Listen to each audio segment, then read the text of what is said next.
5 बजने वाले हैं और हम स्टार्ट करते हैं हमारा आज का फर्स्ट शेड्यूल। मैं ज्योग्राफी की क्लास ले रही हूँ और उसमें बुक में अंडरलाइन भी कर रही हूँ और साथ में कुछ स्टिकी नोट्स और कुछ मोस्ट इम्पोर्टेंट नोट्स जो कि मुझे ऐसा लगता है कि हाँ ये इम्पोर्टेंट है बट बुक में नहीं दे रखे, उनको मैं यहाँ पर लिख रही हूँ। और साथ में अब मैं अपनी बुक भी रीड कर रही हूँ साथ ही साथ में, ताकि दोनों काम एक साथ हो सके बिकॉज एग्ज़ाम आने वाले हैं प्रीलिम्स के। और हाँ, यूपीएससी की भी डेट आ चुकी है, 31 लास्ट है प्रीलिम्स का एग्ज़ाम की फॉर्म को फिल करने की। तो जिन्होंने भी नहीं किया है फॉर्म फिल वो जल्दी से कर लें।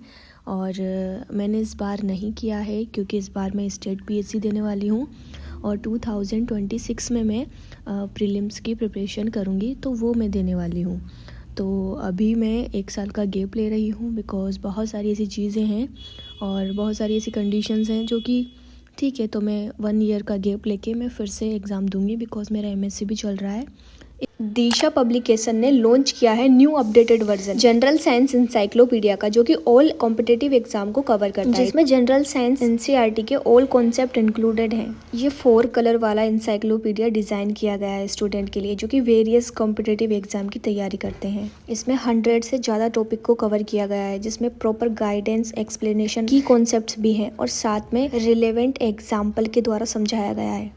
इसमें साइंस के सभी सब्जेक्ट फिजिक्स, केमिस्ट्री, बायोलॉजी और साइंस टेक्नोलॉजी को भी कवर किया गया है। जैसे कि फिजिक्स में फंडामेंटल प्रिंसिपल हो गया, लॉ ऑफ मोशन हो गया, थर्मोडायनेमिक्स हो गया। उसी प्रकार केमिस्ट्री में भी पीरियडिक टेबल को समझाया गया है, ऑर्गेनिक केमिस्ट्री भी है, केमिकल रिएक्शंस भी है। बायोलॉजी में सेलुलर प्रोसेस है, जेनेटिक्स है, डाइवर्सिटी ऑफ लाइफ है, etc जितने भी टॉपिक है उनको कवर किया गया है। उसके अलावा जो साइंस टेक्नोलॉजी है उसमें एडवांसमेंट इन टेक्नोलॉजी, बायोटेक्नोलॉजी, ये सभी टॉपिक को भी कवर किया गया है। इसलिए ये सभी कॉम्पिटिटिव एग्जाम को कवर करता है, जैसे NDA, UPSC, state PSC, RRB और एसएससी। ये बुक है ना एक 30 डे का रोड मैप है। इसमें सभी टॉपिकों को क्लियर किया गया है क्योंकि ये रिवाइज करने में भी आसान होगा और साइंस टेक के सारे टॉपिक एक ही बुक में मिल जाएंगे आपको। नेक्स्ट, आर्ट एंड कल्चर कहाँ से कंप्लीट करें, तो फर्स्ट टाइम दिशा पब्लिकेशन ने आर्ट एंड कल्चर की जो बुक है वो लॉन्च की है। ये फर्स्ट ही एडिशन है जिसमें ऑल इन्फॉर्मेशन दी गई, जैसे टेबल, चार्ट्स, मैप, साथ में पिक्चर्स भी है जो कि 4 कलर फॉर्मेट में है। ये आर्ट एंड कल्चर के सभी टॉपिकों को क्लियर करती है, जैसे कि architecture, Indian painting, Indian music, Indian dance, UNESCO की जितनी भी हेरिटेज साइट है इंडिया में वो सभी टॉपिक ये कवर करती है। ये 4 कलर बुक है जो कि पूरे सिविल सर्विस के सिलेबस को सिर्फ 200 पेजों में कवर कर देती है। अब तो सभी चीजें एक ही बुक में मिल रही है, तो भी आप लोग नहीं पढ़ रहे हो। दिशा पब्लिकेशन बहुत ही अच्छे एडिशन निकालती है। ये इंग्लिश में अवेलेबल है क्योंकि कुछ चीजें हमें हिंदी के साथ इंग्लिश में भी पढ़नी चाहिए। आप लोगों को भी बाय करना है तो लिंक डिस्क्रिप्शन में है, जाके एक बार चेक करें।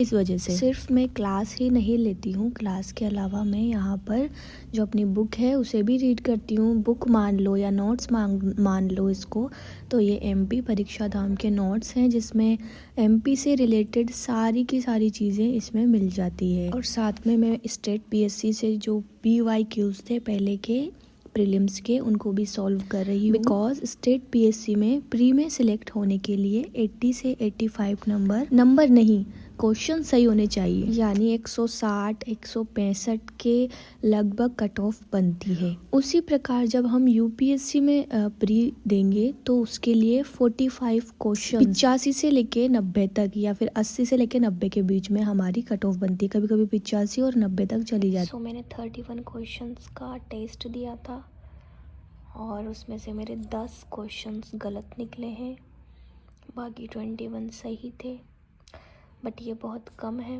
तो अभी 10 क्वेश्चन गलत हैं, तो कोई ना, अभी और जारी रहेगी मेहनत। सुबह से लाइट नहीं आ रही और नेट भी नहीं चल रहा है बिकॉज लाइट नहीं आ रही, इस वजह से इस टाइम ठंड बहुत ज़्यादा है और मेरा सिर भी अब दर्द करने लगा है, बहुत ज़्यादा दर्द हो रहा है।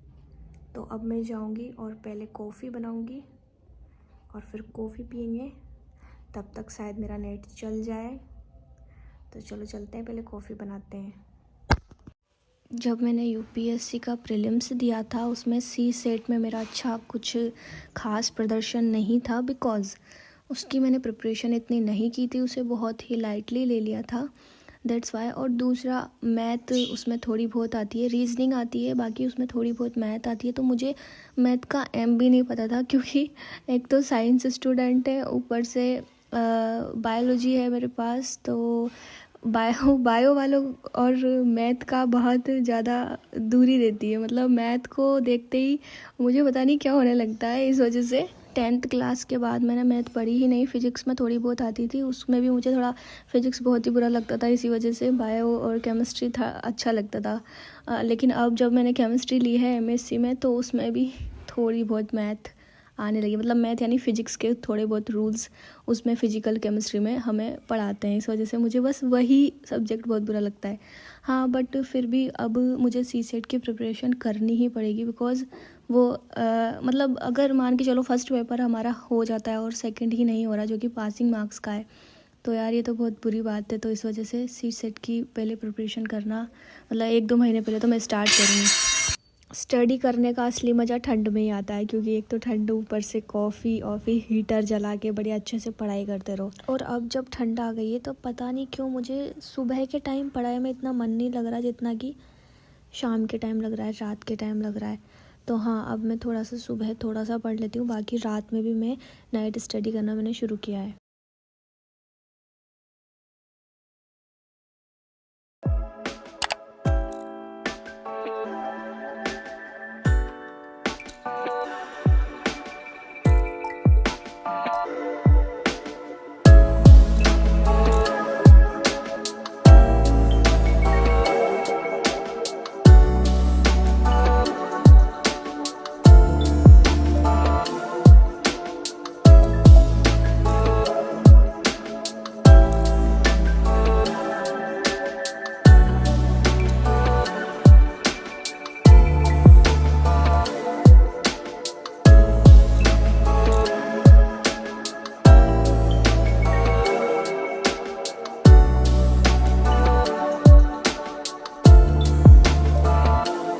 पढ़ते पढ़ते मुझे काफ़ी भूख लगने लगी थी और मम्मी ने पोहे बना दिए थे, तो अब हम पहले पोहे खाते हैं, उसके बाद हम नेक्स्ट सेशन स्टार्ट करेंगे।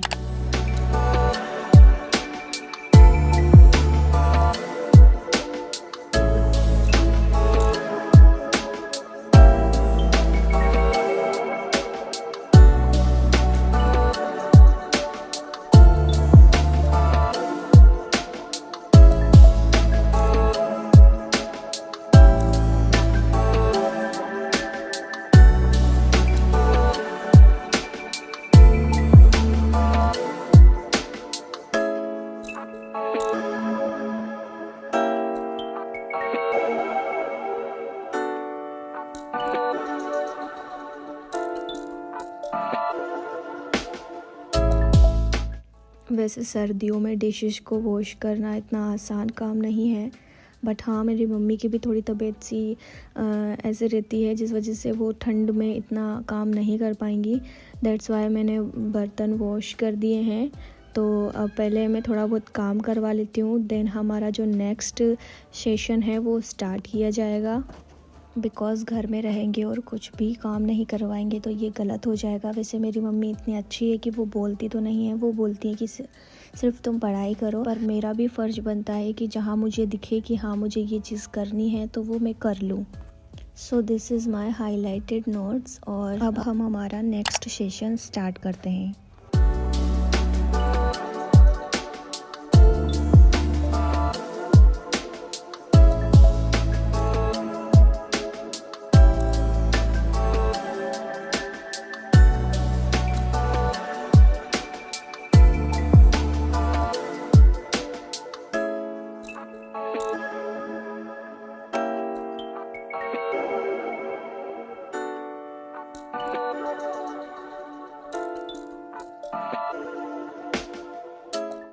सो मैं मार्केट में गई थी और वहाँ से गाजर और साथ में चुकंदर लेके आई हूँ, क्योंकि मेरा जो ग्लासेस हैं वो ग्लासेस के नंबर हैं वो इंक्रीज़ होने लग गया है, और पहले ही मेरा बहुत ज़्यादा था और मुझे अब थोड़ा सा दिखना भी थोड़ा सा हो गया है बंद सा कि अंधी नहीं हुई हूँ, बट हाँ थोड़ा सा दिखना, मतलब इसको मुझे चेंज करवाना पड़ेगा क्योंकि मेरे नंबर बढ़ चुके हैं।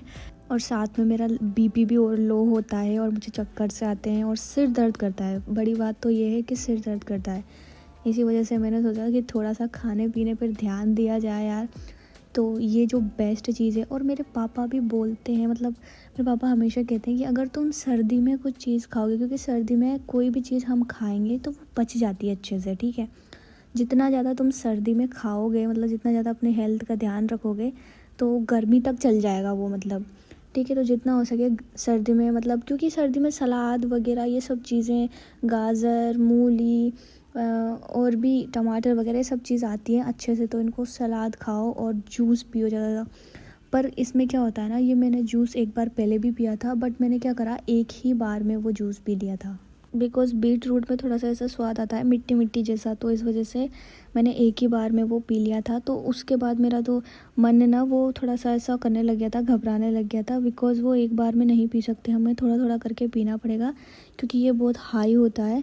तो इसको ना सिप सिप करके थोड़ा थोड़ा 1 या 2 घंटे में इसको पीना चाहिए। तो फिर मैंने यही चीज़ करी, गाजर और नींबू भी मैं साथ में डाला है, और साथ में काला नमक भी मैंने डाला है इसमें। वैसे इस जूस में आंवला और पुदीना भी डलता है, बट वो दोनों चीज़ मुझे मार्केट में मिली नहीं थी, बिकॉज़ मैं पास वाली मंडी में गई थी। दूर वाली जो बड़ी मंडी है उसमें शायद मिल सकती थी, बट मैं पास वाली में गई थी, तो क्योंकि हमारे पास में वही पड़ती है। तो ये देखिए आप, और इसको हमें छलनी से छानना पड़ेगा और फिर इसमें से जूस निकल जाएगा, ठीक है। और उसके बाद काला नमक और नींबू मिला देंगे ताकि उससे थोड़ा सा टेस्ट अच्छा आए, क्योंकि ये हमारे ब्लड में भी काम करता है, ब्लड को इंक्रीज़ करता है। और साथ में गाजर भी है, गाजर में विटामिन ए होता है, तो उससे भी हमारी आँखों के लिए बहुत लाभदायक होती है गाजर। और साथ में नींबू और जो काला नमक है वो तो टेस्ट के लिए डल देता है। हाँ, इसमें मैंने अदरक भी डाली है, क्योंकि अदरक से भी अच्छा स्वाद आएगा। तो ये है काला नमक जो मैंने इसमें डाला है, तो आप अपने स्वाद के अनुसार डाल लीजिएगा। मैं नमक ज़्यादा खाती हूँ, क्योंकि एक तो मेरा बीपी लो है, तो नमक ज़्यादा खाने को और नींबू ज़्यादा खाने को डॉक्टर ने बोला है, और कॉफ़ी पीने को डॉक्टर ने बोला है, ठीक है। तो देखिए ये कितना लाल हो चुका है और ये हमारे अंदर जाएगा तो ये खुद को इंक्रीज़ कर देगा। तो लेट्स डू इट, और हम चलते हैं नेक्स्ट सेशन की ओर। देखो यार, क्योंकि जब हम पढ़ाई करते हैं ना, तो अब हमारे लिए ध्यान नहीं रख पाते हम, हमारी हेल्थ का कुछ भी होता रहता है, बट हम इतना आलसी हो जाते हैं, स्टडी करेंगे बट हेल्थ का ध्यान नहीं रखेंगे। तो हेल्थ जब अच्छी नहीं रहेगी तो पढ़ाई करने में भी मन नहीं लगता। इस वजह से मुझे चक्कर ही आते रहते हैं, तो फिर मैं बैठती हूँ, उठती हूँ, खड़ी हो जाती हूँ, इसमें मेरा सर घूमने लग जाता है। इस वजह से फिर मैंने सोचा यार कुछ तो करना पड़ेगा यार, मतलब कुछ तो करके अपने हेल्थ का ध्यान रखना पड़ेगा। सो अब मैंने MPGK भी ख़त्म कर लिया था, और यहाँ पर अपना जूस भी ख़त्म कर लिया था, और रात के बज गए थे 9, और अब हम हमारी स्टडी को बंद करते हैं और खाना खाने जाते हैं, क्योंकि अभी तक मैंने खाना नहीं खाया है। तो बाय।